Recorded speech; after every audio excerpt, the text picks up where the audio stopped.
اعوذ باللہ من الشیطان الرجیم بسم اللہ الرحمن الرحیم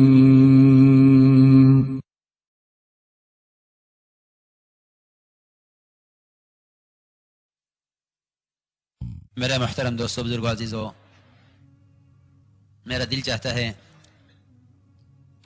کہ آپ کے ساتھ مذاکرہ ہو، بجائے تقریریں اور الفاظ کی زیادتیاں اور قصے اور کہانیوں کی ذکاوتیں، کیونکہ محنت احساس پیدا کرنے کے لیے ہے، لفاظی کا کام نہیں ہے۔ مولانا صاحب رحمۃ اللہ علیہ نے بڑے دکھ سے یہ فرمایا مفتی صاحب سے کہ اللہ تعالیٰ مجھ سے مرتے ہی پوچھیں گے کہ کام تقارو کے حوالے کر کے آ گیا۔ جو نعمت محنت، اور محنت بھی صحابہ اکرام کے طریقہ محنت کے ساتھ لازم کی گئی ہو، اس کا الفاظ میں، تقریروں میں سمجھنا ناممکن بات ہے۔ ہمارا موضوع بیان نہیں ہے، ہمارا موضوع تذکیر ہے۔ تقریر موضوع نہیں ہے، تذکیر ہے، اس لیے کہ تذکیر ہی مومن کے لیے نفع بخش ہے۔ اس لیے جو کام صحابہ کے طریقہ محنت سے سمجھ میں آئے گا، وہ کسی کتاب سے، کسی بیان سے، کسی تقریر سے سمجھ میں نہیں آئے گا۔ اس لیے میرا تو آپ کے ساتھ ایک مذاکرہ ہے، اور جو باتیں میں عرض کروں وہ تمام باتیں کرنے سے متعلق نہیں ہیں، بلکہ وہ تمام باتیں کرنے سے متعلق ہیں۔ اگر عملی طور پر اس کو کیا گیا تو ہدایت کی ضمانت ہے، ہدایت کی ضمانت ہے۔ اگر عملی طور پر جو میں عرض کروں گا اس کو کیا گیا تو ہدایت اور تربیت کی ضمانت ہے، امید نہیں بلکہ ضمانت ہے، کیونکہ اللہ رب العزت نے اس طریقہ جہد پر ہدایت کا وعدہ کیا ہے جو طریقہ جہد محمد صلی اللہ علیہ وسلم اور آپ کے صحابہ کا ہے۔ اس سے ہٹ کر کوئی محنت، کوئی کوشش، خواہ وہ کتنی مشہور ہو دنیا میں، اس کے کرنے والی کتنی زیادہ کیوں نہ ہو، وہ محنت، کوشش اللہ کی قسم نہ ہدایت دلوانے والی ہے، نہ اللہ کے قریب کرنے والی ہے، نہ دنیا اور آخرت میں اس کا کوئی نتیجہ ظاہر ہونے والا ہے۔ امام مالک رحمۃ اللہ کا قول ہے، اس امت کے بعد والے سدھر نہیں سکتے جب تک امت بعینی ہی وہ نہ کرے جو امت کے پہلوں نے کیا ہے۔ میرے نزدیک سارے معاملات کی درستگی اور سارے معاشرے کا سدھار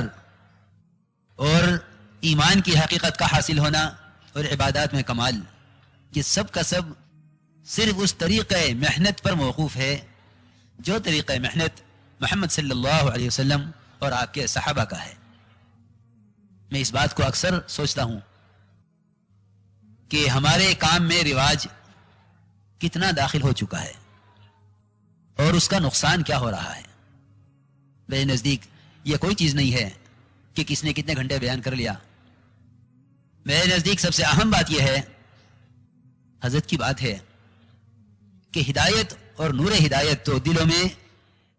اتنا ہی اترے گا جتنی محنت صحابہ اکرام کی محنت کے مشابہ ہوگی،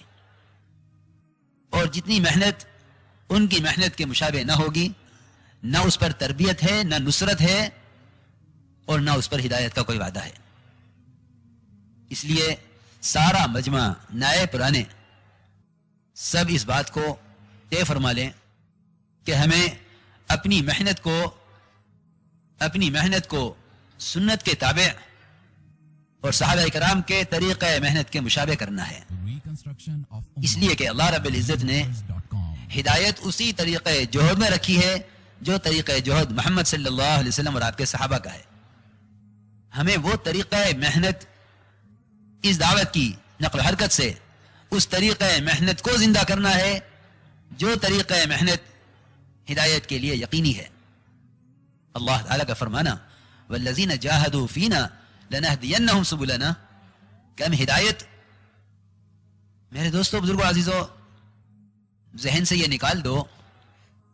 کہ دین مقصود ہے اور وہ کسی بھی راستے سے حاصل کیا جا سکتا ہے، اس لیے کہ کسی چیز تک پہنچنے کے وسائل جب تک وہ وسائل سنت کے مطابق نہ ہوں وہ وسائل کبھی بھی اس ہدایت اور اعمال کی طرف رہبری نہیں کر سکتے اور نہیں پہنچا سکتے جو وسائل سنت کے مطابق نہ ہوں۔ یہ بات نہیں ہے کہ کسی بھی طریقہ محنت سے ہدایت مل جائے گی، بلکہ وہ طریقہ محنت متعین ہے جو طریقہ محنت محمد صلی اللہ علیہ وسلم اور آپ کے صحابہ کا تھا۔ ہمیں اس محنت میں ان کی مشابہت مطلوب ہے۔ میں عرض کروں گا کہ سب سے بڑی مایا جس پر پورے دین کا مدار ہے ایمان، اس کے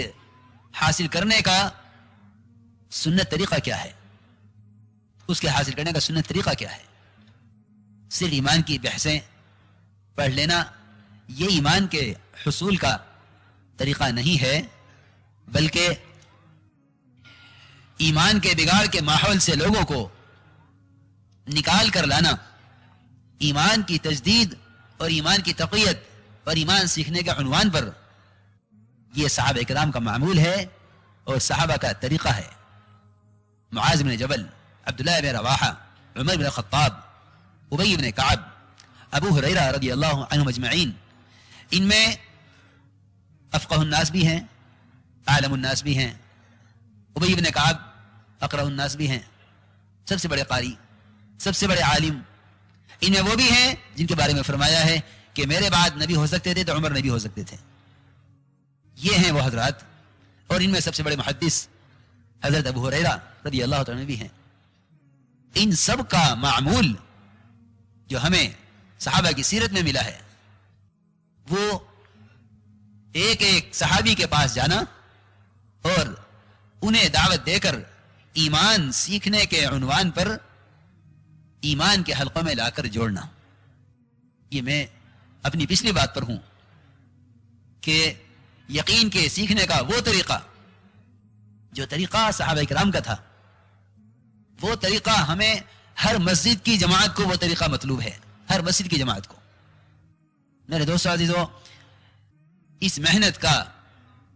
طریقہ محنت سے ہٹ کر محض تقریروں پر آ جانا یہ بڑے نقصان اور بڑے خسارے کی بات ہے، کیونکہ تربیت اسی طریقہ محنت میں ہے جو طریقہ محنت محمد صلی اللہ علیہ وسلم اور آپ کے صحابہ کا ہے۔ میں نے جن صحابہ کے نام لیے ہیں ان کا معمول یہ تھا کہ یہ ایک ایک سے ملاقات کرتے اور خوشامد کرتے، اجلس بنا نؤمن ساعتا، قم بنا نؤمن ساعتا، تعال بنا نؤمن ساعتا، اٹھو ہمارے ساتھ، چلو ہمارے ساتھ، آؤ ہمارے ساتھ، بیٹھو ہمارے ساتھ۔ حضرت عمر رضی اللہ عنہ خود فرماتے ہیں کہ میں مسجد میں ایمان کا حلقہ قائم کر کے تمہیں یہاں اس لیے جوڑتا ہوں تاکہ میرے خود ایمان میں زیادتی ہو، میرے ایمان میں ترقی ہو۔ اس لیے میرا دل چاہتا ہے کہ میں ساتھ ساتھ یہ بات عرض کروں کہ مسجد کی جماعت کا کام یہ نہیں ہے کہ وہ مسجد کو عمل سے اور مغیبات کے تذکروں کے حلقوں سے خالی چھوڑ کر ملاقاتوں میں نکل جائے اور جہاں جو مسلمان ملے اس کے کان میں دین کی بات ڈال کر سمجھے کہ میری ذمہ داری پوری ہو گئی ہے۔ نہیں، وہاں لیاسا ملفوظ ہے کہ تبلیغ کانوں میں بات ڈالنے کو نہیں کہتے، تبلیغ دلوں میں اتارنے کو کہتے ہیں۔ بات وہاں پہنچے جہاں بات کے پہنچنے کی جگہ ہے، جہاں بات پہنچ کر ہدایت بنتی ہے اور ہدایت ملتی ہے، بات وہاں پہنچے۔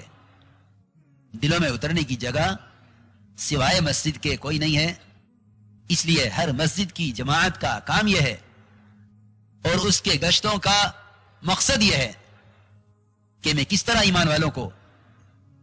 بازاروں کے، گھروں کے، ظلمتوں کے، گناہوں کے، اللہ سے دوری کے ماحول سے نکال کر اللہ کے قریب لے آؤں۔ اس لیے کہ حدیث قدسی ہے، اللہ تعالیٰ خود فرماتے ہیں جو بندہ میری طرف چل کر آتا ہے میں اس کی طرف دوڑ کر آتا ہوں۔ ابھی ہماری مسجد کی جماعتوں نے اس چیز کو پورے انشراح اور اجتماعیت کے ساتھ ابھی لیا نہیں ہے۔ میری بات یاد رکھنا، ملاقات برائے ملاقات نہیں ہے۔ یہ حضرت کے بیانات میں غور کریں کہ اپنے اپنے راحت قدوں سے، تجارتوں اور زراعتوں سے، اپنی اپنی حکومتوں کے نقشوں سے نکل کر آؤ اور یہاں مسجد میں جمع ہو کر خالق کائنات کے تذکروں سے دلوں سے مخلوق کا یقین نکالو. یہ بات یقینی ہے کہ ایمان کی تقویت کی جگہ صرف اور صرف مسجد ہے.